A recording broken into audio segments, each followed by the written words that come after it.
All right, I'm Jeff Cook, and this is The Reading Room. Trying something that I've wanted to do for a while. Going to be flying solo. Going to do a deep dive into some of the most important books written on the Enneagram.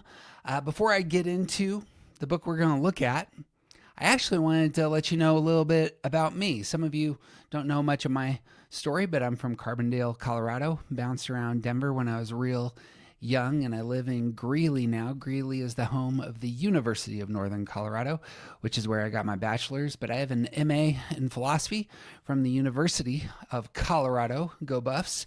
Got my degree and immediately went home, got a university teaching job at UNC, and I always just wanted to be a philosophy teacher, so I never felt it necessary to, spend 4 years in my basement pursuing a PhD. I taught at UNC from August 25th, 2006, the day my youngest child was born. Yes, I started my career and had a second child on the same day. And I taught until May of 2022. And that's when I decided to change careers. Started writing some Enneagram books and doing this podcast work. This is my 10-year anniversary, 2026, with Enneagram. I first got introduced to the material just a few months before my beloved stepfather and my beloved mother-in-law passed, and a very difficult time. At this time, I needed something different. And I started an Enneagram podcast 3 years later in 2019 with autodidact TJ Wilson. I published a book early on in my career with HarperCollins on ethics in 2008. It's called Seven. And I did another book in 2010 on the thoughts of Jesus called Everything New. And right now, I'm in the midst of writing a 5-book series on the Enneagram. Part of doing this reading room is simply ensuring that I'm on top of the bibliography. I don't read well unless I'm discussing material, teaching material, doing something with the stuff. So I imagine there's a lot of you who are next level in your Enneagram study. You've been deep in the material and you are like me and you just want a space where you can discuss the ideas with informed people. So that's what we're going to do. Each week, I'm going to record and release a deep dive into a chapter or two of the most important Enneagram books there are. And then each week for the foreseeable future, I'm going to invite our members to come together on Tuesday nights to discuss those sections online. So if you want to get involved, our first gathering will be online March 24th, 2026. If you're listening to this down the timeline, just go to aroundthecircle.org, see what we're up to. Quick plug here. Think of aroundthecircle.org like a gym membership. It's a gym membership for your heart and your mind and your inner life. A membership is $20 there, which is far less than most gyms. And we have around 100 hours of fantastic material, including books, videos, workshops, interviews with the most informed Enneagram teachers on the planet. In the coming year, we're going to be trying to create far more spaces for connection with each other, connection with us, with Katie and I and TJ and the rest. Presently, we have about 600 free members, and around 100 of you have jumped into the paid tier. You're my favorites. You're making the engine go if you jump into our paid tier, and it just allows us to create all the things. So if you are interested in talking about Enneagram and engaging some really good stuff for you, for your heart, for your future, jump in. Do a free trial. There's the $20 membership. There's a 7-week free trial. You can come in and see what it's all about. Aroundthecircle.org. Take a look. Now, we're going to start the reading room. We're going to start with a book that was published just 2 years ago in 2024. This is arguably the most important Enneagram book written in the last 25 years because this book is the first significant study on the scientific perspective on Enneagram by a high-level set of academics. The book is written by a team of PhDs and medical doctors, and it's fronted by Dr. Daniel J. Siegel. Dr. Siegel got his degree from Harvard University and serves as a clinical professor of psychiatry at UCLA. The book that we're going to look at looks like this. It is Personality and Wholeness in Therapy. Integrating 9 Patterns of Development Pathways on Clinical Practice. Yes, that is the magnetic title. I told a friend of mine the title of this book, and they said, that sounds fascinating, which I think is therapist language for I'm trying to be supportive here, but I have no idea what you just said. Personality and wholeness in therapy. We're actually going to talk about personality, going to talk about wholeness, and you don't need to be a therapist to jump into this book and really love it, but we're going to tackle this sucker. I'm going to start off the reading room with just 5 questions, get us into kind of the bones here, set the stage. We're going to swim out into the water and catch a wave. So, why this book, Jeff? Why are you picking this as your first one? Here's the thing. Aside from the crazy impressive resume of Dr. Siegel, this book took 20 years to compose. It integrates the Enneagram with neuroscience and developmental theory, and it does so based on 50,000 narrative interactions in first-person reports, which is a lot. This book takes the Enneagram, which is often framed as a wisdom tradition, as you know. It moves it into the realm of cognitive development and understanding of human wholeness and thriving. Again, we're going to talk about those categories. Talking about, what does it look like to be a human being in a therapeutic space with the science behind it. So this kind of focus isn't necessarily new in psychology. Many contemporary psychological theories seek to engage and elevate the interaction between some of the things that we talk about in Enneagram, the mind, the body, the emotions. But for many of us, we have experienced something profound through the Enneagram specifically.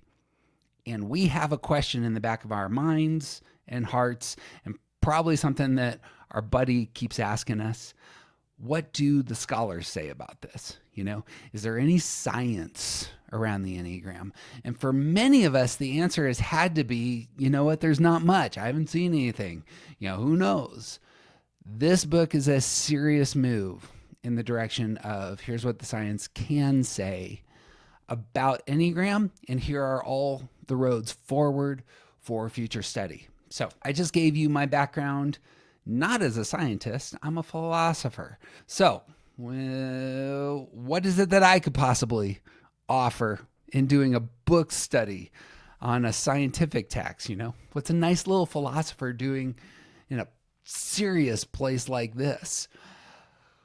Well, I will have you know, I'm not only a philosophy professor, I'm a podcaster, and podcasters need content. Let's actually talk about philosophy. What philosophy is? Philosophy is the foundation of all knowledge. If you were to ask, what is the foundation of all knowledge? That's not a scientific question. That's a philosophical question. And the answer actually is philosophy.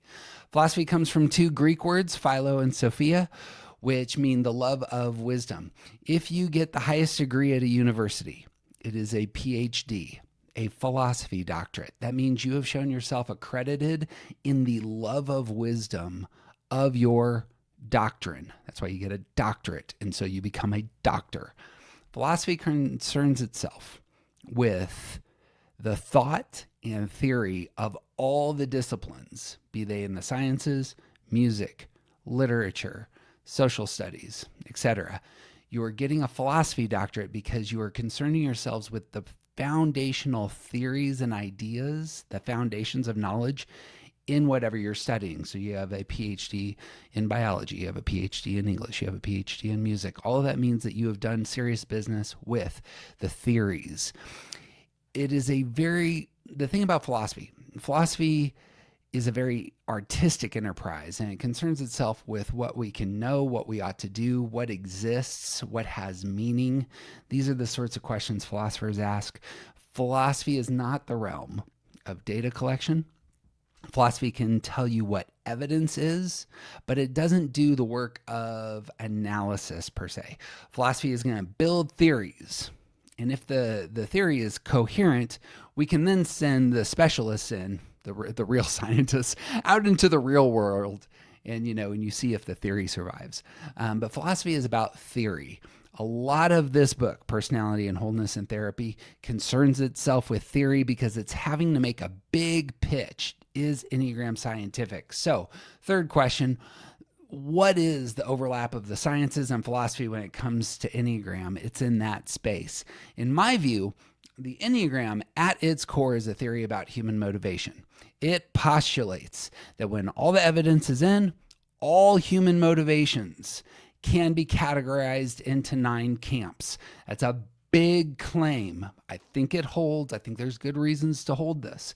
In my view, the 9 Enneagram types, they originate from a threefold way that human beings receive the world. When we take in the world, when we experience the world, each of us give preference to the information coming into us through either our emotional center, our cognitive center, or our somatic experience, our head, heart, body. In Enneagram language, these are going to make up the 3 centers, and then we process that information in one of 3 ways. We process that information in an internal space that represses action, in an independent space that represses feeling, or in an external space that engages thinking last. So those 2 moves, 3 ways you take in the world, 3 ways you process the world. When you combine those, it creates 9 types. That is the Enneagram. That is where we get the word Enneagram. In fact, it means 9-sided, as though humanity itself as a whole had 9 different, faces, or 9 different ways of being, 9 primary archetypes. Dr. Siegel and his team are going to frequently say that those who have embraced this Enneagram theory have found it highly effective in practice, and when using the theory in their relationships and their own pursuits of personal health, it just has a lot of usefulness. Now, that doesn't mean it's like quote unquote true, whatever we're going to mean by that, but it does mean that it has usefulness, practicality, and that at least gives us a reason for kind of jumping in. So what is it that the sciences are going to say? Question 4, what does science say here about the Enneagram? Because you and I, maybe we've experienced it as, this is practical, it's life-changing, it really helped our family during that time of crisis. What, however, does the science say? Well, imagine taking that question seriously enough to study it at scale. Imagine drawing from 50,000 narrative interviews and personal experiences, and imagine that question being taken up by a distinguished group of scholars, and they're led by a UCLA professor of psychiatry. That's what we have in this book. We have those 50,000 narrative interviews, and we have some folks who have done real business in psychiatry and therapy coming to the question, when the Enneagram is inserted into these sorts of interviews and conversation, what emerges? What can we say definitively from the scientific perspective? That's actually what we have in the book, and we're going to be discussing what this team found. So let me tell you how this is all going to work. I'm going to go chapter by chapter through personality and wholeness, and it's going to be at aroundthecircle.org. I'm going to release some of these on podcasts just to let you get your toe dipped into the lake that we're going to be swimming in, and I'm going to give you a sample of all that. Going to dip our toe in the lake, and this episode right here is going to be a sample of all that. So we're going to cover the introduction to this book. It's only about 15 pages. If you want to discuss the intro to the book, all of this is going to be kind of a 2-step process. We're going to do that online. Our first online gathering is going to be the evening of Tuesday, March 24th, 2026. Here's what you can do. Go buy the book, read the intro, sign up at Around the Circle. If you already are a member, just find the link. If you're not a member yet, sign up to be a member, and then find the link and register on Zoom for our time together. And then we're going to have, hopefully 10, 20, 30 people get together, and we're going to talk about the book. The link for all of that, the link for our Zoom meeting is going to be in the show notes. It'll take you to aroundthecircle.org. You'll have to sign up for a membership. If this works, what's going to happen is we're going to have a rhythm. I'm going to be going through some of the great Enneagram books. I'm going to post on them. I'm going to comment on them for about an hour. And then we are going to get together on the subsequent Tuesday, read down some of some of the work together and just like, what did you see here? What did you see here? And we're just going to talk about the books. So it'll be a book club. We are going to do a reading room. So to get into this time, I'm going to read down about 20 passages from the introduction to personality and wholeness in therapy. I'm going to give you some comments, going to get comfortable with the material, going to get us into a spot where we can post some good questions on Tuesday to the text to each other. Perhaps the case you don't want to get together with others and discuss, you obviously can access these episodes and just listen to them. So here we go. Personality and therapy in wholeness. Book starts out with an introduction. They say, welcome to an exploration of how we can understand the deep mechanisms of the mind within personality and use this perspective to promote therapeutic growth. Personality, therapy, growth. As a philosopher, I'm going to come and define some terms. Those are big terms. What is your personality? What is therapy? What if I'm growing, what am I growing into? I want to define personality. I would argue that, your personality is about your person, your inner persona, your inner form and qualities. It is something like that mixture of your motive, identity, of the shape, and shaping. Your past experiences have shaped your inner self. And your personality is that mixed with your relational tendencies and your predispositions.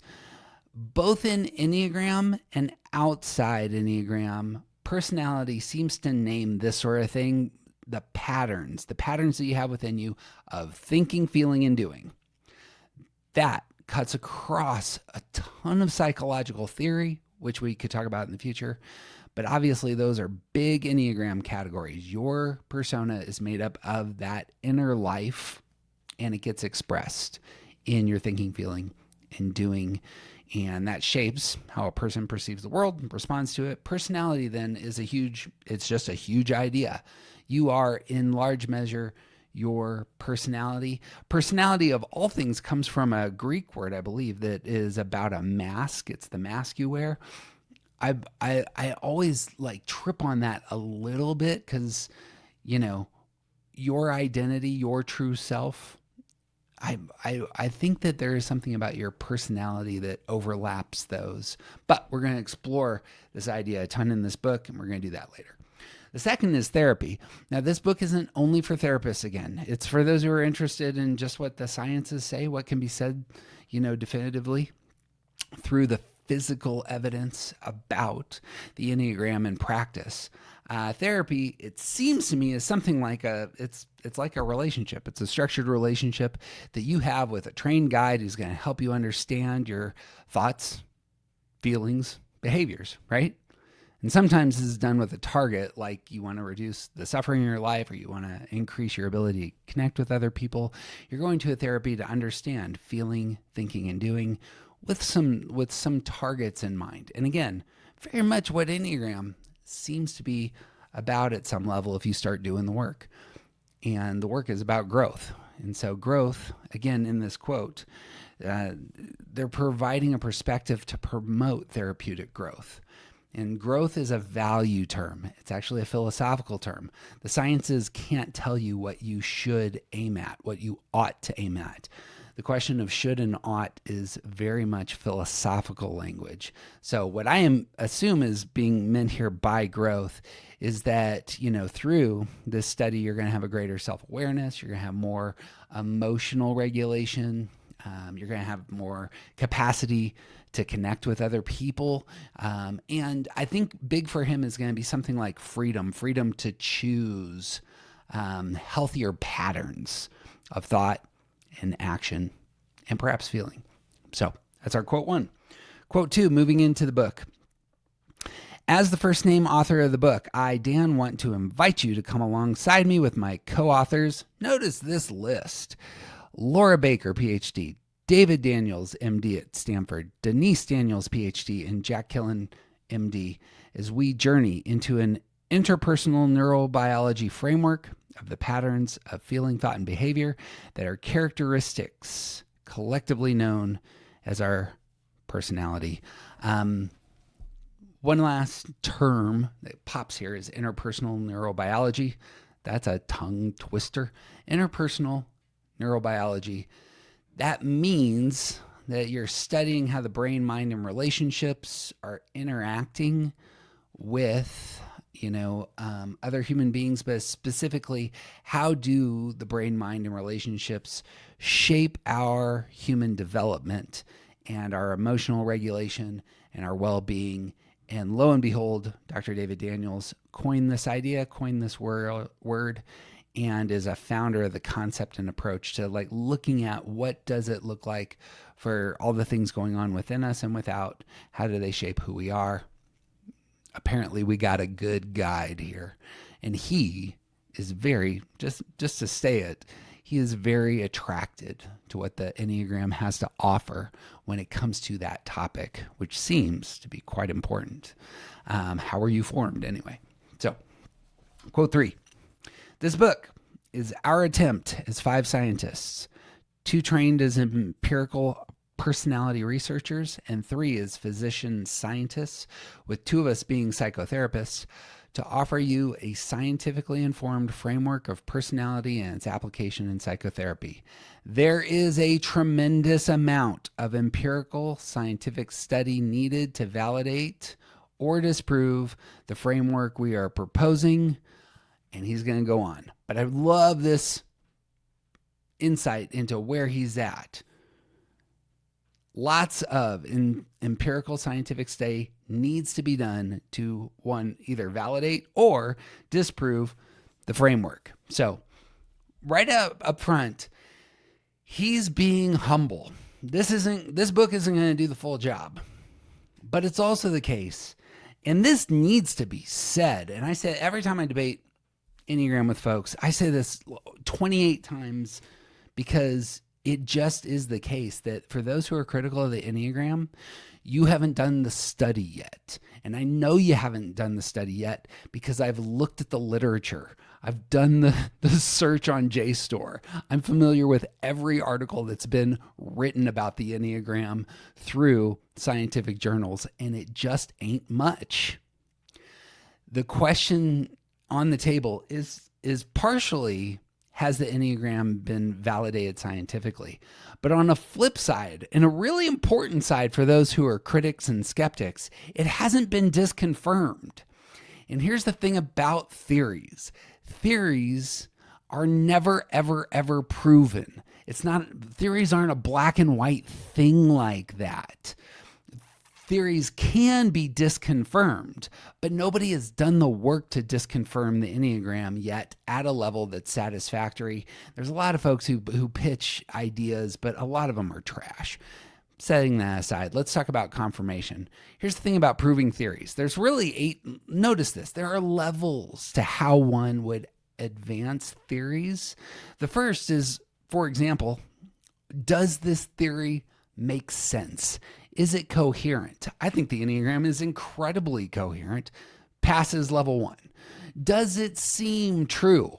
For a lot of us who have gotten into Enneagram, we have felt the pull, we have felt the jolt, something hit us. It has a face validity to it that's really worth naming. Now, just because it seems true doesn't make it quote unquote true, but it does give us energy and reason for pursuing new steps on saying, look, I'm real interested in this theory. I wonder if. Thirdly, does this theory seem to describe reality? Does it have explanatory power? Anyone who has been to an Enneagram event where they've had panels and you get people who are the same type talking about their type will see immediately on their faces how much they connect with the other people on the panel and share something really significant. It seems to have explanatory power. Fourthly, does it work like in practice? Does it have clinical validity? A ton of this book is going to be, this is where it's useful. This is what we've seen. This is how it's changed some people's lives in really positive ways. That is helpful in terms of coming to a theory. That allows us to say, look, in practice, just practically speaking, this seems to have power. There's a lot of stuff, we'll talk about this in a minute, but there's a lot of stuff that we don't understand yet, but we know that it works. And that gives us something to at least be intrigued by. And that's absolutely where the Enneagram sits. Now, Enneagram does great work on these fronts, very much in those therapeutic settings. But if we were to push a little further into the sciences and scientific validation, some scientists are going to want to ask other questions in order to confirm, disconfirm the theory. So, for example, is there anything here that can be measured? Can researchers design variables and design instruments that capture what the theory claims? And that's really tricky when it comes to motive. When we are talking about motivation, designing instruments that capture what the theory claims, that's not going to be very easy. Can the Enneagram be measured? I'm not a scientist, so maybe there's more work that can be done here. Does the data support the theory? That would be another question. That is there like empirical validation? I think that there's going to be a lot that we could be saying here, and again, they're going to go into it. Big for me is something like, can the Enneagram predict outcomes? In terms of theory, does it have predictive power, predictive validity? I want to say, for example, the Enneagram does a great job. If I know your type, I can tell you where you struggle. If I know your type, I can tell you how you will process information. If I know your type, I can tell you a whole host of things about what your tendencies probably are. So for me, and I don't know how to capture this scientifically, again, not a scientist, but it seems to have predictive power, and that seems to have quite a bit of, prima facie power to it when confirming a theory. Lastly, and this will be a big thing for Enneagram, do independent researchers repeat studies and find similar results? So we're going to see what their study looks like. Obviously, for those who want to come to Enneagram, not as quote unquote like champions in the material, but even as critics of the material, when they do the research, when they ask the questions, when they conduct their own, validation of what is being said, is it the case that similar results occur? All of this is just kind of blowing open some of the doors that are out there for talking about how a theory like the Enneagram would get confirmed. So when it comes to Enneagram, many are looking for validation in those scientific ways. And from what I can tell so far in the book, they're going to be dipping their toe into those waters, and we'll see what they see. Quote number 4, the gathering of these first person or subjective reports, the 50,000 people that they talk to, into an assembled set is what we in science call second person data. This means we've listened closely to what individuals have stated about their lived experience, and rather than just having a singular case report, something that has at times been called me-search. That's fun, not research, it's me-search. It's the introspective thing. Like anytime you're going to get evidence about Enneagram, it's going to have to start with self-reporting, me-search. We have thousands of these reports. Now, our task is to look at third-person data, meaning objective findings from other ways of studying reality, such as through neural structure and function. By examining patterns of personality and how they develop along certain pathways, we come to an exciting and useful view that we formally call patterns of developmental pathways, or PDP. Going to reference PDP all over the place in this book. Patterns of developmental pathways. In fact, later he's going to say he uses patterns and pathways kind of interchangeably. But for those of you who love Enneagram and are used to talking about Enneagram, he's talking about type. This is how your type has emerged. It's the pathway through which all of the experiences that come into you are churned, processed, and this is where you're walking given your type. That's the pattern of your inner self, is the pathway that you walk. This, he says, is a clinically useful, scientifically informed framework. That's a conclusion from an authority. He needs to prove that, but that's fairly robust. That's sticking your chest out there and saying, we know some stuff, after we've done these 50,000 interviews. We propose a possible developmental trajectory for personality, but even without that lifespan view, the ideas here are still useful for working with clients in the present moment of their lives. He's going to fall back on usefulness over and over and over and over again in this book. Again, usefulness is a way that he is judging the theory. How you judge a theory is a philosophical question. Usefulness is a view called pragmatism. Is this practical, pragmatic? Does it work? That's one theory by which you judge ideas. Comes out William James. It's a very American way of coming to the question of truth and knowledge. Is this useful? Yes, that means it's true. That would be William James, how William James comes to the question. The reason that we like truth is because it's useful, says James. If truth routinely created conditions where you experience pain, we wouldn't value truth as much, says William James. Quote 5 builds on usefulness. Here in Personality and Wholeness and Therapy, this book, we have devoted to balancing what we've learned from the accumulated narratives and what we are correlating with neural mechanisms of empirical science. We acknowledge that this is a proposal for a theoretical perspective. We've talked about theory. One in need of empirical research to validate its accuracy and details. But as clinicians, David and I have found this conciliant view quite useful in our therapeutic practice, and we hope you will too. So again, challenge. There's a ton of research still needs to be done. We've done 50,000 of these discussions. We find it useful. We're offering it up from that space. Quote 6, the reason we are offering this hypothetical framework is that as scientists and clinicians, we see the potential for this perspective to inspire new and direct applications that can help people's lives. As individuals too, we certainly have found this to be quite helpful, but that does not make this scientifically proven. He's saying exactly what I said, but I do want to emphasize that it's useful because of what he's saying here, that it helps people in their lives. Now, again, you need to find usefulness. You need to find help. We're going to see that he thinks that this frees people from some of their patterns, from the obstacles, mental challenges, allows them to move forward into what he says is like moving from a prison to a playground is his language. That's what usefulness and help look like. Quote 7, the goal of therapy is then not to eliminate a pathway, but to make that particular set of proclivities more flexible and functional, and to enable access to other strategies of living, to allow differentiation and linkage, the process of integration to be freed.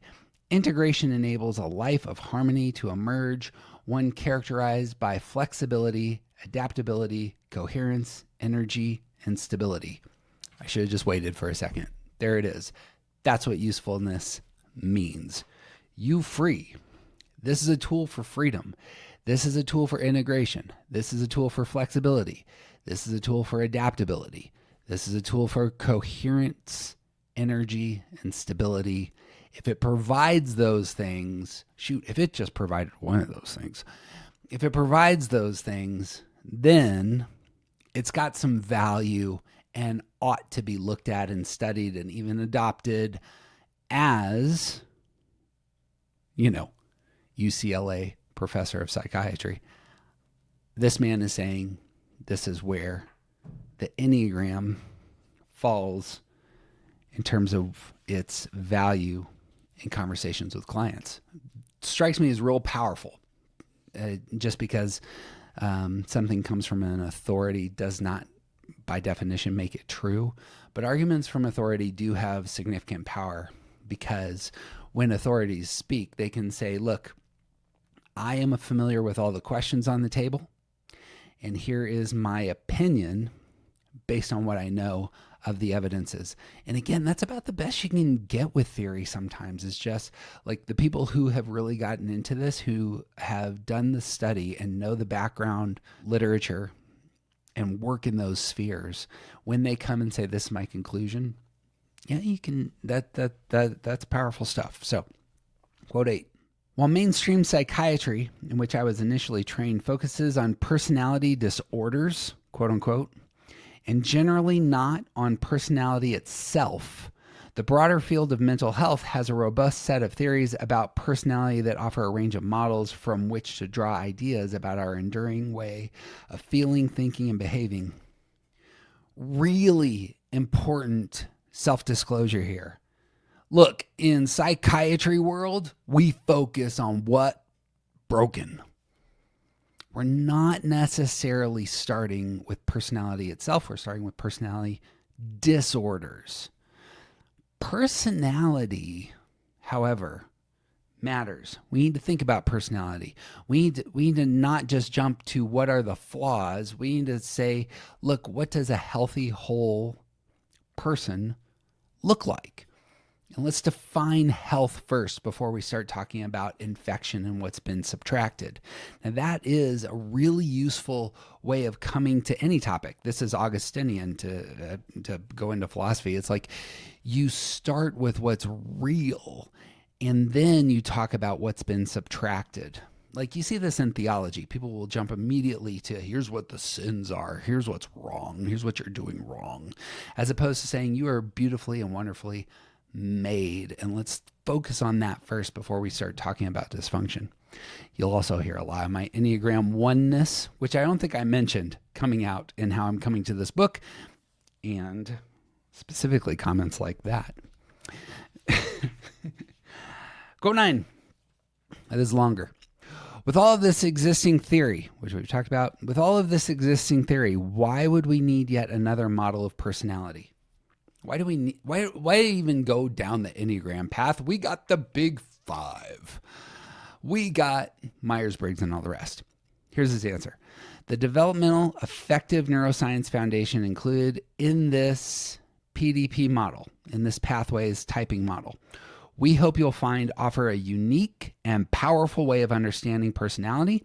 And we also hope that you will discover that its practical applications for psychotherapy will provide useful ways of helping people experience more fulfilling lives as they work with you on their therapeutic journey. It might be useful, and it might lead to more fulfilling lives. Just another tool in your belt, friend. If you've ever wondered how personality shapes our perceptions and interactions with the world and nudges us to perceive the world and act in certain ways, this book will offer some new inroads into how that may develop through the lens of how the embodied brain and our relational lives intersect to shape how we are. Here's a huge claim. 1, he's saying Enneagram is new. Do not go too fast past that. He has read all the literature. He is at one of the best universities on the planet practicing his discipline. This stuff hasn't been seen before when talking about the biases of human beings. To go back, if you have ever wondered how personality shapes our perceptions and interactions with the world, man, that's who you are. How you perceive the world and how you engage. If you've wondered about this, which in essence is what human life is, you taking in the world and engaging it, this material has something new to say, which, to back up, is useful and targets flourishing. That, my friend, is gold right there. If you could discover that, that's gold. If you're like me, you may sometimes bristle at the notion of categories of personality that limit us rather than liberate us. You're a type 4, and here's your box, friend, that you're going to live in forever. Limits. This is actually, he's going to push beyond this and say, that's not how you should understand things. We ought to think of these pathways that we embrace as having the potential to liberate us, because that's how they function at their best in our inner self. He closes, balancing this individual approach to who we are and the pattern detection effort to seek common ground across individuals will be the heart of our efforts. Here's how we all look in the world. Here are all the different pathways, and here's a theory that explains it all. That's heavy lifting. I'm going to showcase the unity of all human beings and yet why they're diverse. That is the Western project, unity and diversity. It comes out of Plato and Aristotle. That is just enormous lifting. And again, he's seeking that enterprise. So, quote 10. So he's going to start asking questions. And these are really valuable. Let me pause on them. Question 1. How does personality... These are the sorts of things he wants to answer. How does personality correlate with brain systems as they grow from our earliest days? Now, that's his specialty. This is how brain development works, how the personality forms, and he's going to overlap that with Enneagram. That's going to be a big part of this book. Number 2, how might these neural networks of personality actually be helping us or sometimes getting in the way of our leading a more fulfilling life? As is often said, Enneagram's going to expose your best self, expose your worst self. Sometimes the personality that we have that gets thrown forward actually becomes an obstacle to us getting the freedom, joy, happiness, flourishing, thriving that we actually desire. Notice he's going to name that. And again, what could be more valuable than finding out that sort of thing? 3, does personality reveal our true selves, quote unquote, or does it cover something up, making us fall asleep, quote unquote, to some fundamental essence of who we really are? This obviously is a question in Enneagram world of essence. Do you have a true self? Let's address that scientifically, he says. That'll be interesting. I don't actually know what the answer looks like on that front. Like, do you have a quote unquote true self, or are you just putting forth, like, is the personality actually just a mask that isn't your real you? Is there something else to be discovered? We'll see what he says. Quote 11. Could these correlations with neural development we've uncovered actually be accurate? Is our theory true? Does it work? Right? Is it provable? Might the conceptual and scientific foundations we'll explore here hold up to careful future empirical studies that might use these proposals in their design and implementation? We certainly hope so, but as we await such controlled research projects, the practical utility of this new view of personality can be attained in your own life and work as clinicians. 2 things here. This makes up 2 quotes. This is quote 11 and 12. I want to talk theory, want to talk usefulness a little bit further. Very important. Theories like the Enneagram and theories like gravity, theories like evolution, theories are never proven. They are supported by evidence. They're corroborated. They're accepted by a community as what makes the most sense. Theories can be falsified. You can show that a theory is false, but they're not necessarily proven. Here's a famous example of this comes from Thomas Kuhn in The Structure of Scientific Revolutions. He looks at ancient physics, and he notes that those who are talking about motion will say that objects in motion tend to slow down and stop. Objects in motion tend to slow down and stop. You take a ball, you roll it across the floor, it will tend to slow down and stop. This happens every single time you do it. And here's the thing. No one today believes that objects in motion tend to slow down and stop in their physical theory because they've read Sir Isaac Newton. Newton poses the theory of gravity and says that objects in motion tend to stay in motion unless they're acted on by an outside force. Well, what's the outside force? I don't see any force. I rolled the ball across the ground and the sucker stopped. Newton says the force that's acting upon the ball is gravity, and gravity is an invisible force that is pulling the ball into the earth, and the friction that is causes the ball to slow down and stop. The theory of motion from the ancient world is replaced by a new theory of motion in the work of Sir Isaac Newton. So this is important when speaking about psychological theories. Like, how do theories work? Theories are always replaced. What's a better theory? What's a better story? of how the world works? What's a better story of how my brain works and my personality works? This is what Enneagram is seeking to offer. I want to tell you a better story about how you should understand the framework of your personality, head, heart, and gut, as it were. I want to tell you a better story of how your emotions, your somatic experiences, and your cognition interact with the world.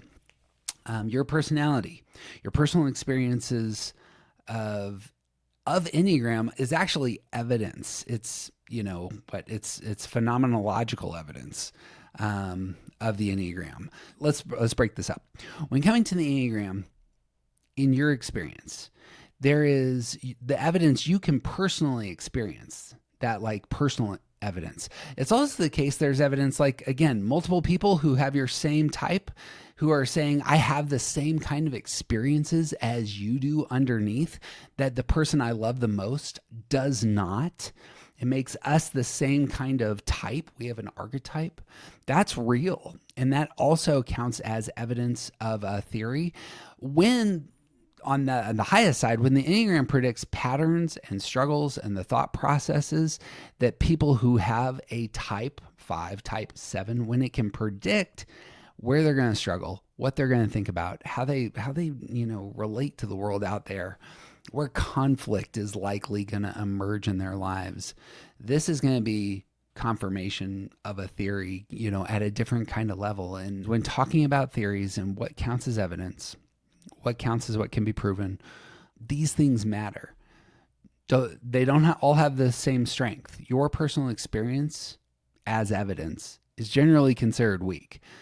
Predictive power, I can predict that types 5s generally have these struggles. I can predict that type 3s generally have these struggles. That's much stronger evidence. But all of them put together are really valuable. Your personal experience of Enneagram really matters. My personal experience of Enneagram really matters. It's even required at some levels. Like, why don't I feel this if it's true would be a real challenge, I think, to Enneagram. And some people have that experience and it needs to be wrestled with. So it seems to me, if the Enneagram, for example, consistently organizes all of our subjective experiences, and it receives intersubjective confirmation, like people who type themselves as ones like I do, we experience something real similar. That's a kind of, it's intersubjective confirmation. And if it even goes so far as beyond that, like you're typed as a 1, and because of your type, one might be able to anticipate the psychological patterns that you're going to struggle with, that you're going to wrestle with, that are going to, inform how you see the world next week, 5 years from now, then the Enneagram is moving into that place where it has explanatory power. All of these things I think are really important in terms of what are we actually looking for in terms of scientific confirmation. That's what I would want to see. I would want to see people collecting data that points in those directions. So coming to the end of that quote, in terms of, he's again talking about how useful this is. We await controlled research projects. The practical utility of this new personality can be attained in our lives while we wait. Many of the tools we use in our personal and practical lives have been widely used long before their mechanisms were understood. So I imagine most people who get on a boat could not outline the physical theories of buoyancy. And certainly there were boats prior to Archimedes, right? Archimedes discovers how buoyancy works. This is like in the 3rd century, I want to say. By the way, if you're looking for baby names, Archimedes. How has Archimedes not been taken up? Archimedes is a great name. At least name your cat Archimedes. It'll make you sound like you're a book nerd. You're at the reading room here in your spare time. I love the name Archimedes. Sword in the Stone. Gotta go back to the Disney films. There's like an owl named Archimedes. It's a good name. Anyway, you may not understand the science behind like anesthetics. They can still be useful. You can still use them to go under for surgery. So just want to be real cautious here when talking about the Enneagram and science and what's required for one to not only use it personally, but as Dr. Daniel Siegel and his team of researchers, again, he's a PhD from Harvard, UCLA professor of psychotherapy. They suggest the Enneagram can be useful and used with joy in practice, and that seems important to me. Side note here, because I imagine some of you are very thoughtful and can get your skeptic brain on. So, Enneagram can be useful. Certainly it can be damaging, though, don't you think? Don't you know people who have been damaged by this? They've been typed or mistyped, and it's blown up their relationships, and their marriage clearly fell apart, and they had to file for divorce based on the Enneagram. The Enneagram did all of this to them. And that may have happened. I'm saying that offhandedly. Some people may have that story. Here's the thing about ideas that are powerful. Of course, the Enneagram might be able to do damage. You can use psychoanalysis, which has a robust history of scientific confirmation. You can use psychoanalysis to do damage. You can use nuclear energy to do a lot of damage, scientifically validated and confirmed. I think there's an assumption that by scientists that, look, we are describing the world as it is and showing how, it predictably works. And we're putting this out into the community and journals and the rest because we think human beings have humanity and, wish for others good. And that kind of underlies the scientific process that knowledge is going to lead to better and better things. That may be naive, but certainly it seems to me Enneagram can be used for bad ends, but that shows not that it's false, it actually shows that it's true. If you can use a tool effectively to do great good or great damage, that means there's something there. So even the assumption underneath the critique points to the fact that Enneagram has power. And if it has power, it means it probably has, something there that's real. So quote 13. I agreed. So he's going to so the first half is all theory. Now we jump into his biography. He's going to tell a little bit about his story. I'm not going to hit a lot of this, but there's some of the stuff that I thought was real interesting. So this is page 25. I agreed that as an attachment researcher, I was focused on the relational aspects of parent-child pairs, and I knew that research revealed how temperament did not predict future outcomes with much statistical power. Yes, they agree, but they were both interested in a system of personality that might offer some new insights from the inside out, looking inward at personality rather than merely as its outward manifestations.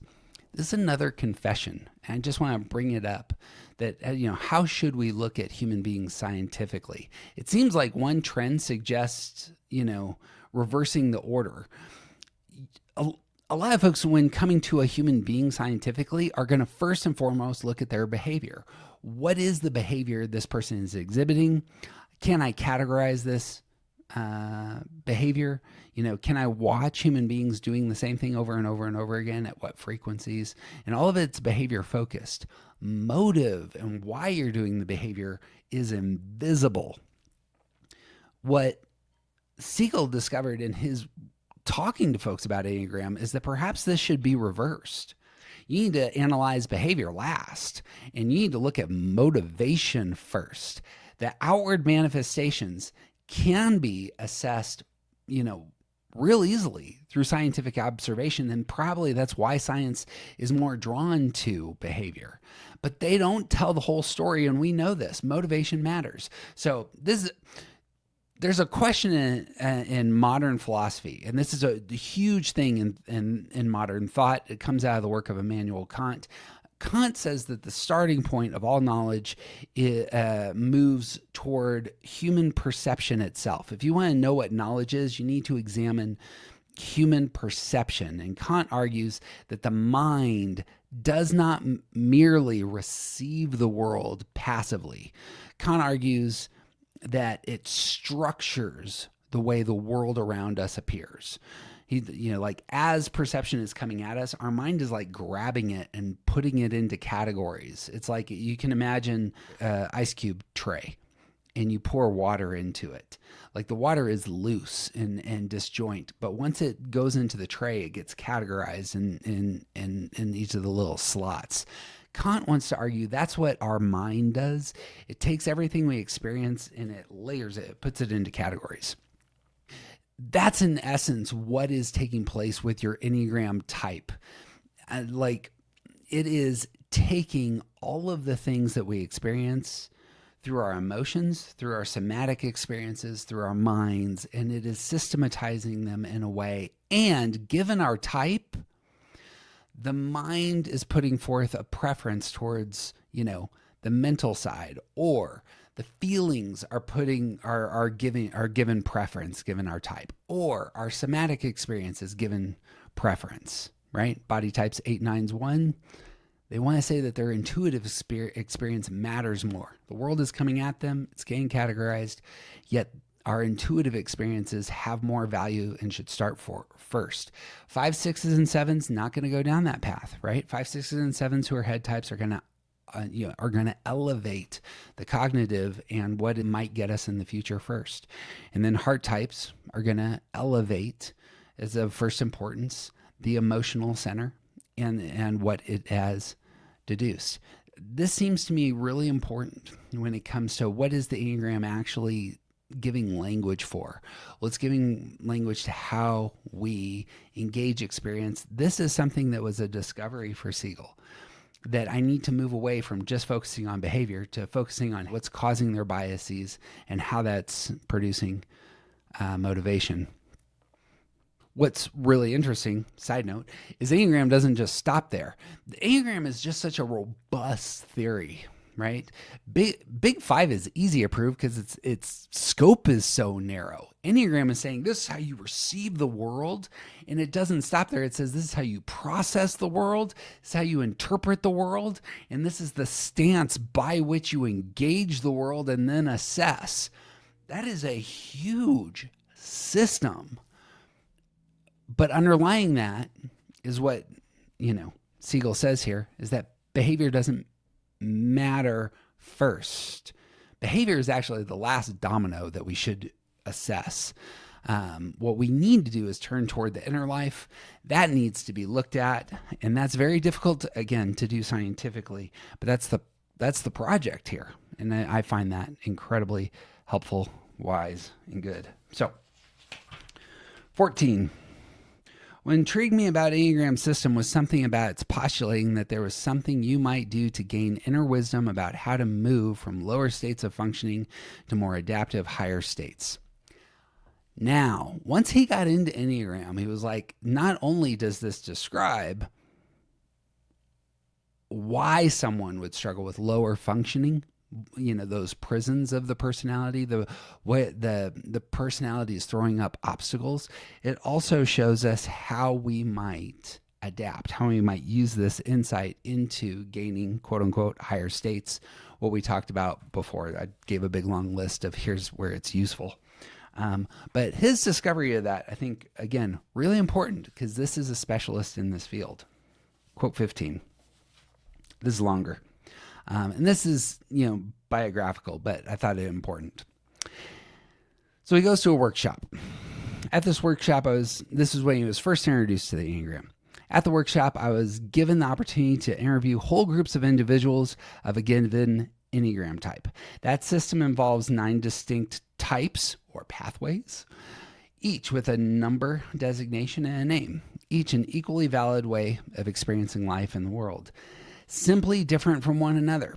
One type is not better or worse than another. Each type is simply distinct in ways that seem to endure over time. For example, a dining table full of those in the 8 category, the protector, shared with me that their journey to being an enlightened 8 involved coming to address 2 important features in their lives. One was that each of them at the table said they could not stand to be vulnerable or acknowledge their dependence on others. The second common experience was that they were challenged in the skills of empathy and insight, 2 components of a process I had named in earlier writings in my book, Mindsight. These were very caring people, it seemed, but caring about others was different from understanding others or themselves. What this revealed, now he's coming to this fresh. He hasn't even done Enneagram work yet, but he's surrounded by eights and having epiphanies. What this revealed is that while those of a type might share a common ground, there was a developmental pathway of self-understanding and personal growth that could be facilitated by addressing the particular challenges of an unactualized stance. With intention and knowledge, that challenge could be addressed, and then a shift in how a person could live their life could be cultivated. That made sense to me as an outsider to the Enneagram world, was fascinating to me as a scientist, imagining what the mechanisms might be of the type's patterns, and was useful to me as a psychotherapist, always seeking new ways to offer helpful skills to those with whom I worked. And as a person, a parent, and a partner, knowing about these types and their features was profoundly illuminating. You might have noticed how he used an emotional, mental, and physical set of understanding there. It was like the Enneagram was buzzing on all of these fronts. But again, given his biography and his specialization, the fact that he has this reaction to Enneagram theory, to panels of eights coming together and talking together, and him just saying, there's got to be a mechanism here. Really helpful. Like a lot of us experienced that. A lot of us, when we came to Enneagram, we experienced that, right?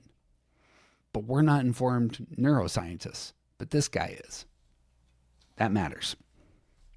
Some of you might be informed neuroscientists. I should apologize.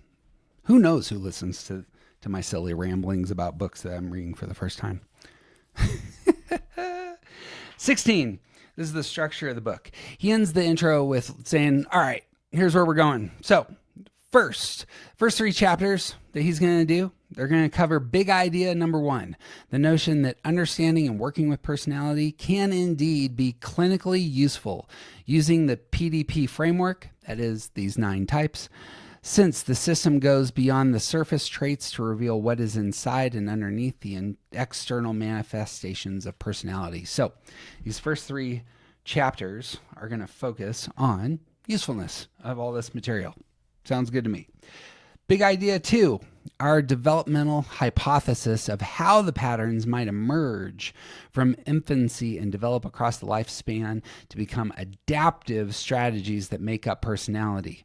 Now that is contentious in the Enneagram world. I just want to name it, but he's going to do some business with it. Like, what does it look like for the human brain and personality to come into being over time? When is that taking place?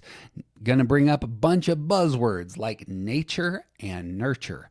And again, he is a specialist, and so he's going to be engaging those topics and showcasing how the human brain physically comes into being and how the personality forms during that time. Adaptive strategy that make up personality is a big buzzword for me. That is, your personality is in some ways that part of, it's responsible for, we have issues, we have problems. How do we confront them? We have adaptive strategies. Those come out of our type, right? Our type is going to show us how we encounter the world and how we pivot to the world and all of its issues. Adaptive matters here. Lastly, quote 18, in chapter at the end, big idea 3, we're going to cover the importance of wholeness as a driving force beneath personality patterns and how the PDP framework, this discussion of 9 types, can be used to help clients integrate, restore, and experience the benefits of growth through the process of psychotherapy. Integrate, restore, experience the benefits of growth. Again, those are value terms. He is saying that we think that's the end, that's the target, that's the function of psychotherapy. Again, that's not a scientific category. Aiming at these ends. So as a value judgment, that's the realm of philosophy, by the way. Integrate, restore, experience the benefits of growth. I think those are valuable. you may think those are valuable. He's putting out his presuppositions that this is what it's all about. Last quote. Utilizing the PDP model, using the Enneagram, can help clients promote inner development, enhance their interpersonal relationships, and adopt a freer, more flexible, and fulfilling way of life. Again, useful. He thinks the Enneagram achieves these ends. That's a big claim. We also hope that loosening the sometimes tight grip of personality can help individuals realize our deep connections with one another and our human family and our fundamental belongings to all of nature. That's great. I mean, Enneagram's going to help you with your pets and with your house plants. Yeah. Yes, our work as therapists is to support the well-being of individuals and families. And yes, when that therapeutic journey supports people thriving, it can invite an expanded sense of self, a more integrated identity, and a broader belonging that can support the health of our wider, waiting world. Enneagram's going to change the world. Buy the book. That's where he lands. Those are big claims from a scientist. That's scientists in my experience come to their conclusions with a lot of humility most of the time. In terms of this is what can be proven. The fact that he's going that far is no joke. Like it's him sticking his chest out there and saying, you know what, I have found, I have experienced something here that's really worth talking about. And so maybe it's worth talking about. Hey, guess what? On March 24th, we're going to be talking about it. So I would love to invite you again. Go to aroundthecircle.org, sign up for a membership, find the links to our conversations. I want to talk about this book with people who want to talk shop about the biggest ideas in the Enneagram. I want to do this starting this week, and I want to do this for the foreseeable future. It's going to be a big part of our membership. Sometimes when you go to a gym, you go to a club, you are with a training instructor and says, this is how you run, this is how you lift the weights, this is how you do the stretches. That's in essence what my job is going to be.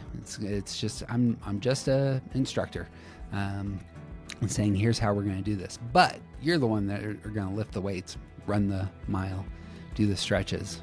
This is not going to be me just talking.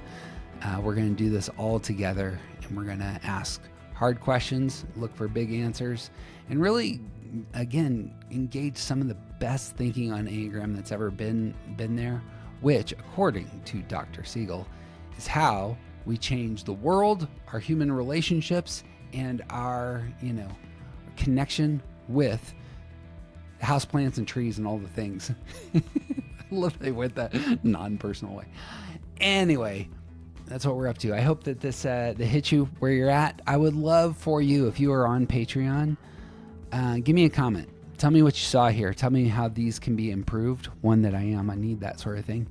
Tell me what you're looking for as I go through these books, what worked, what didn't work, and I'm really looking forward. I already know that 5 or 6 of you have signed up, so I'm looking forward to talking shop with you in the days to come. And that's it. I'm Jeff Cook. May all good things be yours.